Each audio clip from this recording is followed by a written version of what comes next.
সিরিয়ার উত্তরাঞ্চলে তুরস্ক সমর্থিত বিভিন্ন গোষ্ঠী ও কুর্দি বাহিনীর মধ্যে লড়াইয়ে শতাধিক যোদ্ধা নিহত হয়েছেন। গত 2 দিনে দেশটির উত্তরাঞ্চলের সংঘাতে এই যোদ্ধারা নিহত হয়েছেন বলে জানিয়েছে যুক্তরাজ্য ভিত্তিক পর্যবেক্ষক গোষ্ঠী Syrian Observatory for Human Rights. রোববার 5 জানুয়ারি Syrian Observatory for Human Rights জানিয়েছে, সিরিয়ার মানবিজ শহরের আশেপাশের কয়েকটি গ্রামে গত শুক্রবার সন্ধ্যা থেকে শুরু হওয়া সংঘর্ষে এখন পর্যন্ত 101 জন নিহত হয়েছেন। নিহতদের মধ্যে তুরস্ক সমর্থিত গোষ্ঠীর 85 সদস্য ও কুর্দি সংখ্যাগরিষ্ঠ সিরিয়ান ডেমোক্রেটিক ফোর্সেসের 16 সদস্য রয়েছেন। সিরিয়ান অবজারভেটরির প্রধান রামি আবেদুল রহমান বলেছেন, তুর্কি সমর্থিত গোষ্ঠীগুলো রাক্কায় যাওয়ার আগে কোবানে ও তাবকা শহরের দখল নেওয়ার পরিকল্পনা করছে। এসডিএফ সিরিয়ার উত্তর পূর্বের বিস্তীর্ণ এলাকা ও পূর্বে দেইর ইজোর প্রদেশের কিছু অংশ নিয়ন্ত্রণ করছে।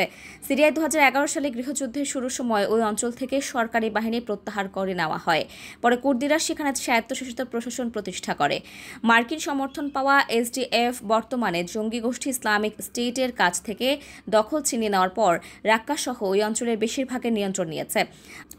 আঙ্কারা এসডিএফকে কুর্দিস্তান ওয়ার্কার্স পার্টির অনুসারী বলে মনে করে, যারা দক্ষিণ পূর্ব তুরস্কে 1 দশক ধরে বিদ্রোহ করছে।